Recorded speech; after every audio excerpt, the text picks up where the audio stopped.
अगले दिन राजा परीक्षित ने क्या किया कि उनके बाबा अर्जुन मना करते थे सोने का मुकुट मत पहनना। आज वो सोने का मुकुट पहन करके शिकार खेलने के लिए पहुंचे। ध्यान से सुने। एक बात मैं और कहूंगा माताओं। महाराज कहने लगे कि हे 88,000 ऋषियों, जब वो सोने का मुकुट पहन करके जंगल में पहुंचे, बुद्धि का विनाश हुआ, ज्ञान इंद्री सो गई। उन्होंने क्या किया? समीक मुनि से जल मांगा। समीक मुनि तपस्या में लीन थे, उन्होंने कुछ नहीं सुना।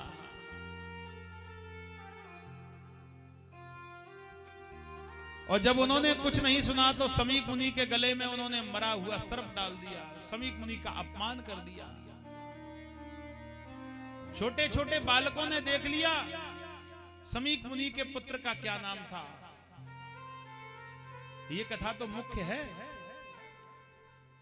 ये तो ध्यान रहनी चाहिए आपको। क्या था समीक मुनि के पुत्र का नाम?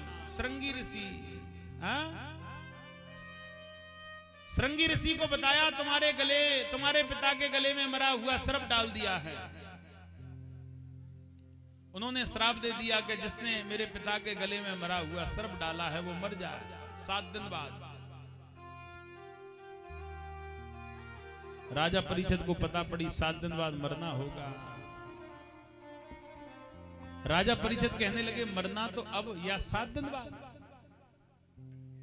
और एक बात बताऊं, सबको 7 दिन में ही मरना है। 7 दिन में ही मरना है। या तो शनिचर को मरोगे, या शुक्र को, या बुध को, या मंगल को, या बृहस्पति को। दिन 7 ही मिलेंगे और हमारे जीवन के दिन ही 7 हैं। इसलिए आप सप्ताह ग्रहण कर रहे हैं। बोलिए वृंदावन बिहारी लाल की।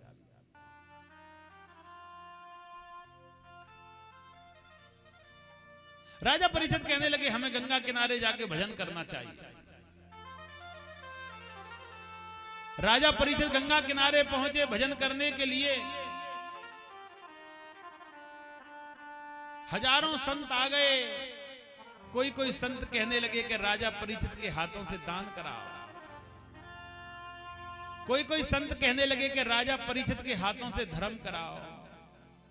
कोई कहने लगे कि राजा परीक्षित के हाथों से और दान कराइए, पुण्य कराइए, संतों की सेवा कीजिए। कोई कहने लगा इससे कुछ नहीं होगा, राजा परीक्षित के हाथों से शिव प्राण कराओ। कहने लगे कि शिव प्राण तो 41 दिन का होता। ध्यान से सुनना भक्तों, जो शिव प्राण 41 दिन से पहले समापन हो गया वो शिव प्राण कराना न कराना एक समान है। बोली वृंदावन बिहारी लाल की। शिव प्राण के दिन 41 होते हैं। कहने लगे 41 दिन इनके पास में कहां हैं? इनके पास में तो 7 दिन हैं। कहने लगे कि इन्हें एक काम कीजिए, रामचरितमानस की कथा सुना दो। भैया दिन तो 7 हैं और रामचरितमानस की कथा तो कितने दिन के अंदर पूर्ण होती है? 9 दिन के अंदर। और दिन है 7। कोई कहने लगा कि इनको देवी भागवत सुना दो। कहने लगे भैया देवी भागवत भी 9 दिन के अंदर पूर्ण होती है और इनके पास में दिन है 7। बहुत कुछ विचार किया, संतों का मन था, कह नहीं पा रहे थे। संतों की इच्छा थी घुमा फिरा के कैसे भी श्रीमद् भागवत कथा हो जाए। बोली वृंदावन बिहारी लाल का। किसी भी बहाने से हो जाए लेकिन कथा होनी चाहिए। अच्छा, कथा और कहानी में कितना अंतर होता? एक होती है कथा, एक होती है कहानी। कहानी उसे कहते हैं जिसमें 90% झूठ होती है और कथा उसे कहते हैं जो हृदय की कथना में रम जाती है। कहानी किसे कहते हैं? पहले नींद नहीं आती, माता पिता से कहते नींद नहीं आ रही है तो मैया बूढ़ी बड़ी कहानी सुनाती, वो बालक सो जाता था, उसमें 90% झूठ हुआ करती थी। वो कहानी होती है। और कथा किसे कहते हैं? जो इन दोनों कानों से सुन करके इस हृदय में बैठ जाए और हृदय की हर कथना में कथ जाए, हृदय के हर रोम रोम में लिखने लग जाए, उसे श्रीमद् भागवत कथा कहते हैं। बोली वृंदावन बिहारी लाल। ऐसी कथा। अब भैया ऐसी कथा सुनाने वाला कोई नहीं है। हाँ, व्यास जी हैं, चलो व्यास जी के पास। राजा परीक्षित को गंगा किनारे छोड़ा, व्यास जी के पास में पहुंचे। अब संत इतने विद्वान जब व्यास जी के पास में पहुंचे तो व्यास जी का मन गदगद हो गया और मन में खुशी हुई कि मैं संत की भागवत सुनाऊंगा आज। व्यास जी ने कहा, ऋषियों कैसे आए बताओ कि तुम्हें श्रीमद् भागवत की कथा सुनानी है। व्यास जी कहने लगे, तुम्हारी कथा सुनाने के लिए तो हम तैयार हैं, बताओ चलो। व्यास जी 10 कदम चले। व्यास जी के मन में भाव उत्पन्न हुआ और व्यास जी कहने लगे, कथा सुनानी किसको ये बताओ, श्रोता कौन है, मुख्य जजमान कौन है। अब सब शांत, कैसे बताएं राजा का नाम, क्योंकि राजा ने तो संत का अपमान किया है ना। राजा परीक्षित ने समीक मुनि के गले में मरा हुआ सर्प डाला है ना। एक संत कहने लगा, परीक्षित जी को सुनानी है। कहने लगे, वही परीक्षित जिसने संत का अपमान किया है कि हाँ, कि ऐसे पापी को मैं कथा नहीं सुनाऊंगा। व्यास जी वापस लौट गए। बोली वृंदावन बिहारी लाल। सभी संत निराश होकर के आ गए। ध्यान से सुनना। सभी संत जब निराश होकर के आ गए, नारद जी कहने लगे, भैया तुम कैसे निराश हो गए कि व्यास जी ने मना कर दी, मुझे नहीं सुनानी राजा परीक्षित को कथा। नारद जी कहने लगे, तुम तो सब पागल बन रहे हो, तैयारी करो, मैं अभी व्यास जी को बुला के लाता हूं। कोई संत कहने लगा, हम हजार संत गए, जब तो वो आए नहीं, क्या अकेले नारद जी के कहने से आ जाएंगे। नारद जी पहुंचे, व्यास जी को दंडवत किया। व्यास जी ने कही, बैठो। कैसे आए, बस हम तो वैसे ही आ गए, कि फिर भी कि हमें कुछ पूछना है, हमको ध्यान नहीं आ रहा। कि पूछो। कि जंगल में 2 बालक 2 मित्र जा रहे हैं और बियाबान जंगल में एक मित्र कुएं में गिर गया और वो कहता है, बचाओ बचाओ, और दूसरा मित्र उसे छोड़ करके भाग आए और वो मित्र उसमें मर जाए। पाप किसको लगेगा। व्यास जी कहने लगे, अगर वहां एक ही मित्र है बचाने वाला, वो भाग आए तो पाप उसी को लगेगा। अगर और भी व्यक्ति खड़े सुन लें और वो भाग आए तो उसको पाप नहीं लगेगा। नारद जी कहने लगे, यही तो बात है, इस संसार के अंदर तुम्हारे अलावा कथा सुनाने वाला कोई नहीं है। आप भी मने करते हो राजा परीक्षित के मोक्ष का, तो पाप उसको नहीं लगेगा, पाप लगेगा तुमको।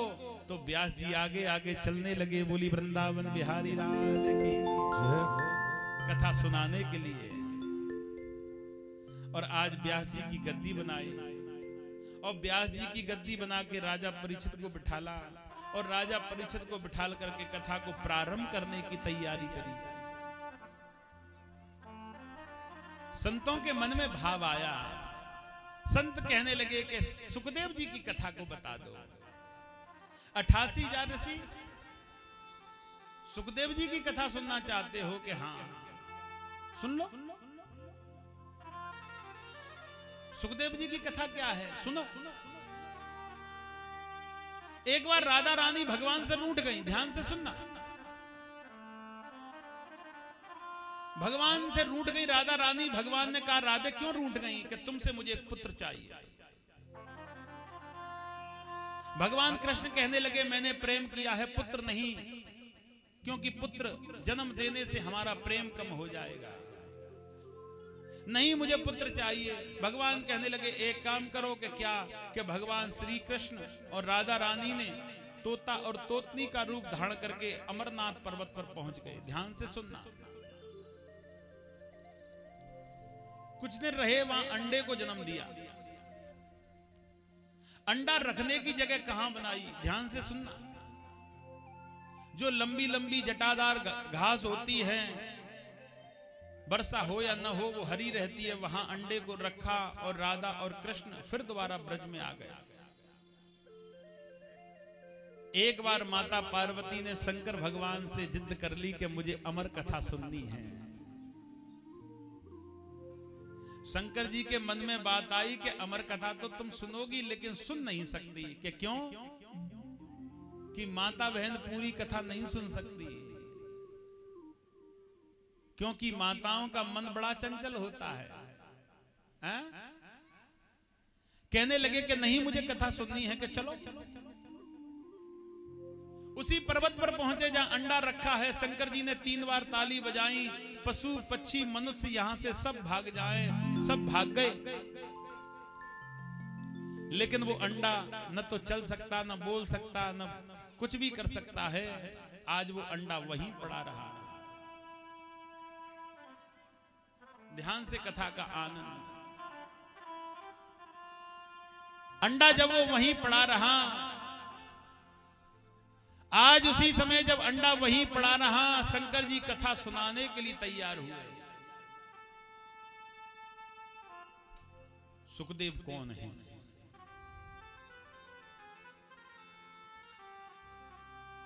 सुखदेव संसार के संत, संसार के व्यक्तियों को सुख के रास्ते पर ले जाकर के मोक्ष का और रास्ता दिखाने वाला सुखदेव है। सूत कौन है? जो रास्ते पर चलाने वाला है। सुखदेव और सूत जी के द्वारा हमको कथा का आनंद मिला है। बोली वृंदावन बिहारी लाल का। आज शंकर जी ने कथा को सुनाना और तैयार हुए। माता पार्वती से कथा की कही के सुनो, लेकिन आप भूखरा भरती रहना, जिससे हमें पता चले कि तुम कथा सुन रही हैं। कि हाँ, सो मत जाना। हाँ, नहीं सोए। कथा सुनाने लगे। थोड़ी बहुत कथा सुनी, अंडा फूटा, बालक निकला। बालक ने देखा कि हूं हूं की आवाज आ रही है। अब तो बालक भी हूं हूं करने लगा। मैया सो गई, बालक हूं हूं करने लगा। शंकर भगवान ने सोचा कि बड़े भाव से कथा सुन रही हैं।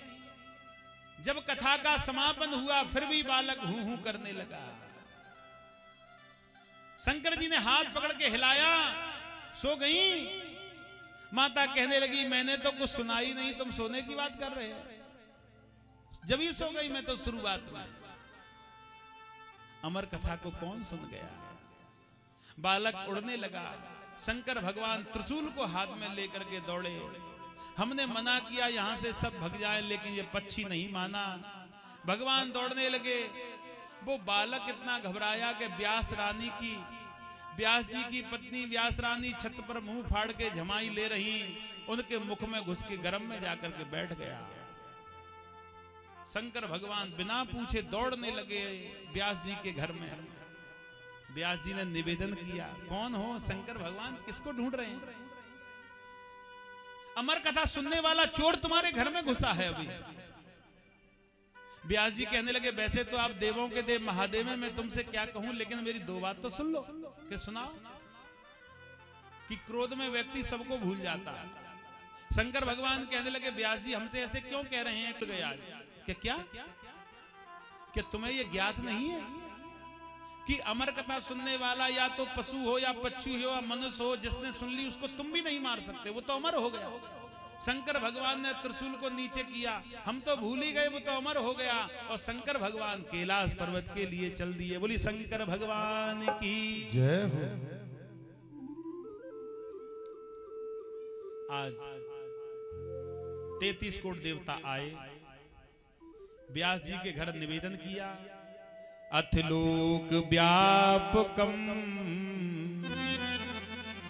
नभ सुखदेव व्यापकम सतलोक ते तम दबम अवयोग्य व्यापम नमामि ज्ञानीन प्राणी वचनम नमम। हे ज्ञानी, आप आओ माता के गर्भ से और हम सबको ज्ञान दो। आकाशवाणी हुई, पागल मत बनो देवताओं। माता के गर्भ में अभी रहने दो इनको। जब माता के गर्भ से निकलेंगे, जब तुम्हें ज्ञान देंगे। 33 कोट देवता चले गए अपने स्थान के लिए। और आज व्यास जी की जब गद्दी बनी, श्री सुखदेव जी मैया के गर्भ से निकले और नाल को कंधे पर रख लिया। और नाल को कंधे पर रख करके और आज बियाबान जंगल की ओर चलने लगे। न तो पिता से राधे राधे राम राम, न मैया से बोले, वो सीधे जंगल की ओर चलने लगे। संत लोग कहने लगे, ऐसा कैसा बेटा, न माता से राधे राधे, न पिता से राधे राधे। अरे वो कौन राधे राधे करेगा? वो स्वयं ब्रह्म है। बोली वृंदावन बिहारी लाल की जय हो। जब श्रीमद् भागवत सुनाने के लिए तैयार हुए, ध्यान से सुनना माताओं, 33 करोड़ देवता फिर आए और 33 करोड़ देवता कहने लगे व्यास जी, सुखदेव जी कि हाँ, तुम कथा क्यों सुना रहे हैं कि राजा परीक्षित के मोक्ष के लिए। देवता कहने लगे हमारे पास में अमृत का कलश है, इस अमृत के कलश को राजा परीक्षित को पिला दो, इसको अमर हो जाएगा, इसका मोक्ष आनंद हो जाएगा, कि फिर कि इसके बदले हमें श्रीमद् भागवत की कथा सुना दो। बोली वृंदावन बिहारी लाल। सुखदेव जी हंसे और कहने लगे एक अमृत की तुलना भागवत से कर रहे हो? कहां तो तुच्छ अमृत और कहां भागवत की कथा। कृष्ण कथा, कृष्ण कथा सुंदर करतारी, संशय व्यंग उड़ावन हारी। कृष्ण कथा सुंदर करतारी, संशय व्यंग उड़ावन हारी। कृष्ण कथा सुंदर करतारी, संशय व्यंग उड़ावन हारी। कृष्ण कथा सुंदर करतारी, संशय व्यंग उड़ावन हारी। कृष्ण की कथा कैसी है? संशय को दूर करने वाली, कलेश को दूर करने वाली, निरोगी बनाने वाली, हर इच्छाएं पूरी करने वाली, सत्य पे चलाने वाली, असत्य की मृत्यु करने वाली, अधर्म को मारने वाली, धर्म को जगाने वाली और सत्य से अपने सब में प्रेम बढ़ाने वाली। बोली वृंदावन बिहारी लाल की। इतनी सुंदर कथा को और राजा परीक्षित से कहा कि हे राजन, 7 दिन के अंदर तुम्हें और 24 अवतारों की कथा सुनाई जाएगी। कृष्ण की लीला, राम जी की थोड़ी सी चर्चा, ध्रुव जी की कथा, प्रहलाद की कथा, 24 अवतारों की कथा तुम्हें बताई जाएगी। तुम बड़े सौभाग्यशाली हो जो कि तुम्हें परीक्षित का स्थान मिला और तुम श्रीमद् भागवत कथा का पान कर रहे हैं। बोली वृंदावन बिहारी लाल की।